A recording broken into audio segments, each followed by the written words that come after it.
Today's video has been a long time in the making. Over the last several months, I have been testing 5 of the newest luxury foundations that have been released. When I purchased each of these, I went through my regular testing process. I tested with different skin preps, different setting powders, different blushes, with setting spray, without setting spray, in different weather conditions, like all of these things to see if and how those differences impacted the performance of the foundation. Going through that process, I had trouble crystallizing the differences between some of these foundations. So I decided to take a different scientific approach, that being to change only one variable a day, and that variable is the foundation itself.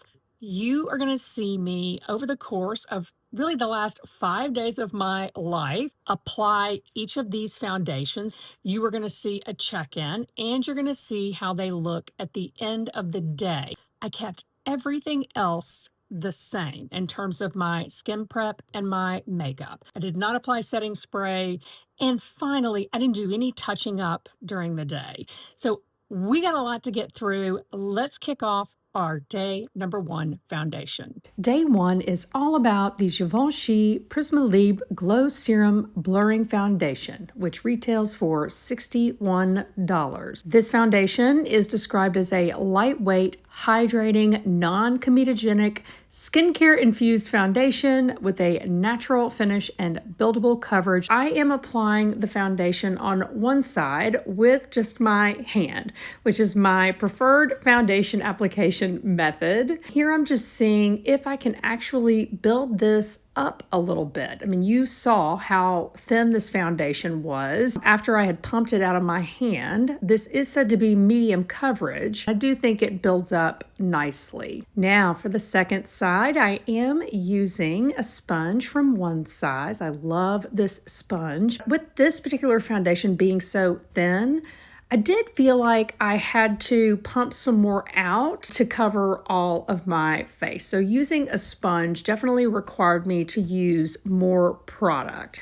But I think that it went on really, really beautifully. It has a natural finish. Here's how it looks once fully applied. And this is how it looks once I have added concealer, blush, and powder.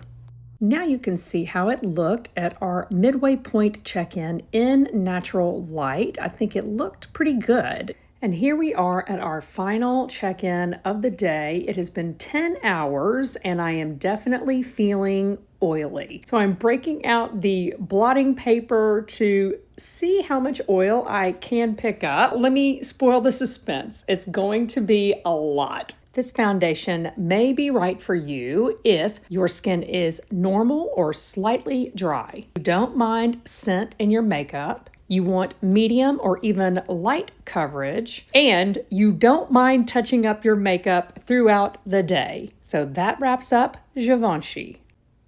Day 2 is all about the Tom Ford Architecture Radiance Hydrating Foundation, which retails for a whopping $95. This is described as a medium to full coverage, 24-hour wear, skincare-infused foundation that creates seamless radiance at every angle.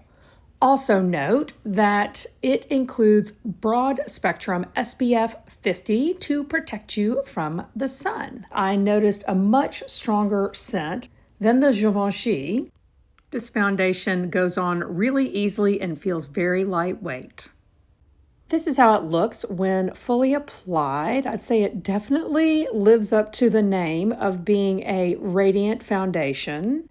And now you can see the finished look complete with concealer, powder, and blush. I am really happy with the way this turned out, but it took a lot of work to get here. And here we are at our midday check-in in natural light.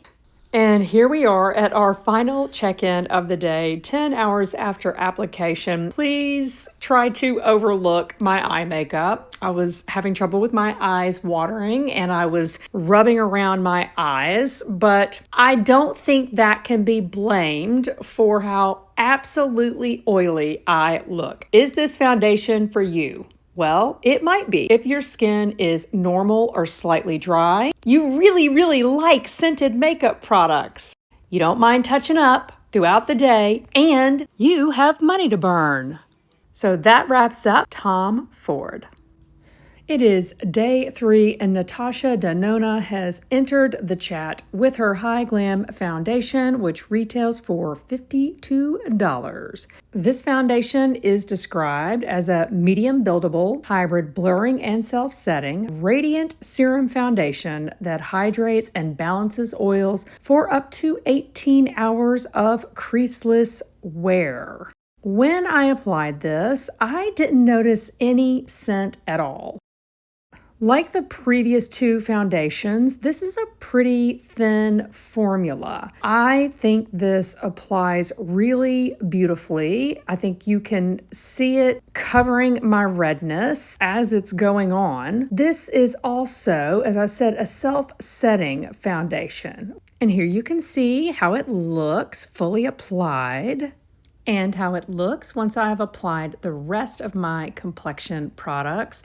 I think this looks really gorgeous. Even though it is self-setting, I added powder because that is part of our scientific experiment, and I think this is going to come into play when I show you the check-in that I did midday. I didn't really notice that I looked oily, but I could see product settled into my pores. I think it is because of the oil controlling properties of Natasha Denona's foundation. And here we are at the final check-in, 10 hours after I first applied makeup. The product settling into the pores was worse here. It was much more obvious than it was at midday check-in. So this foundation might be right for you if your skin is normal or slightly dry and you do not want to mess with powder. So that does it for Natasha Denona. It is day 4, and today we are testing the Charlotte Tilbury Airbrush Flawless Blurring and Matte Full Coverage Foundation. This retails for $49. This is described as a 3D matte, not flat, blurring foundation that delivers up to 24 hours of full coverage and shine control. You can see just how thick this is. I mean, this does not run one bit on the back of my hand.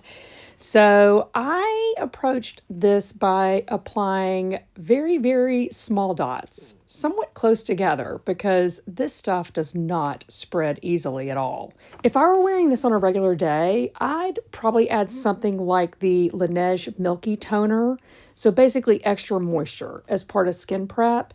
And then, if I felt I needed it, I'd add a glowy setting spray as a final step. I have tried to improve the look of this foundation in previous wear tests by adding the Say Super Glow Illuminator, and that didn't help at all. One of the claims is that this foundation smooths and blurs to quickly minimize the look of lines, wrinkles, and pores, and I think this foundation is an epic fail. I could see pores both before and after using a blurring setting powder. Not real happy with this. I do feel like it looks very makeup-y. And here at the midday check-in, you can already see creasing around my mouth and nose. It's already clear. This stuff is just too matte and too thick for someone with my skin type.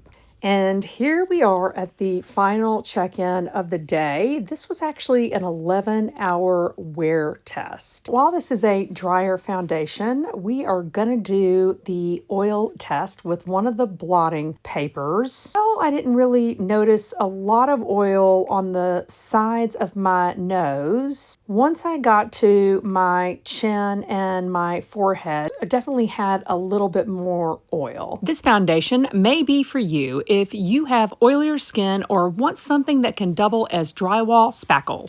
We have finally made it to day number 5 with Makeup by Mario's Surreal Skin Natural Finish Foundation. This retails for $48. After testing Charlotte Tilbury, I was so excited to see this actually run on the back of my hand. This foundation is described as a natural finish foundation with weightless medium coverage that smooths and blurs for a second skin effect while providing all day shine control and up to 16-hour hydration. It is said to be best for normal to oily skin. I noticed when I was applying this that this is a drier formula than the Givenchy and the Tom Ford. Of course, not as dry as the Charlotte Tilbury. And I think that natural is a great word to describe this finish. It is also really lightweight and comfortable on the skin. And here you can see what it looks like once I've applied all of my makeup. I think it looks absolutely gorgeous, like my skin, but perfected. At the midway point check-in, I do feel that it looked a little bit more dewy than I had anticipated, but I think I applied less powder than previous days. And here we are at our final check-in, coming in at the 12-hour mark, our longest wear test, but it's time for the oil test. On the sides of my nose, didn't really have an issue with oil. I checked my chin and my forehead and was happy to see didn't really have an oil issue there either. I think overall, this foundation looked better than any of the others at the end of the day. This foundation may be for you if you have normal or oily skin, you like medium coverage with a natural finish, and you are looking for a truly fuss-free formula. All right, guys, now that we have been through each of these 5 foundations, I am really curious to hear what you think. Which do you think looked the best and performed the best on my skin?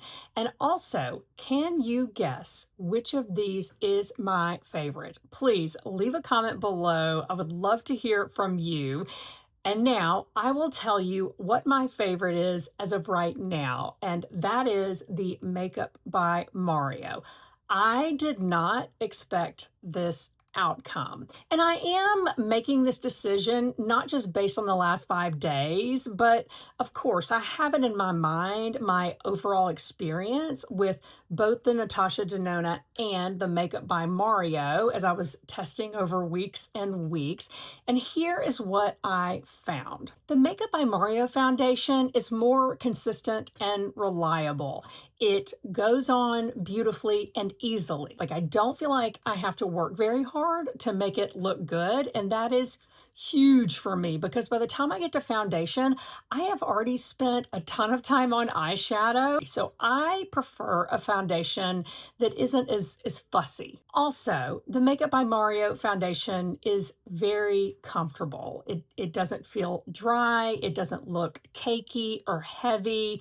It's just a very comfortable wear that also I think doesn't really require powder. Maybe I use just a touch. I don't feel like I have to powder it down the same way I do the Givenchy or the Tom Ford. And so overall, that is just going to make it more comfortable when I finish my makeup and throughout the day. And I also feel like the Makeup by Mario just looks better at the end of the day more consistently. I know that this one is not going to fail me. So guys, thank you so much for watching today's video. I hope you have enjoyed it and that if you did, you will give it a big thumbs up and that you will consider subscribing. I am coming up on my 1-year anniversary on YouTube, and I had set for myself a goal of reaching 1,000 subscribers by that date.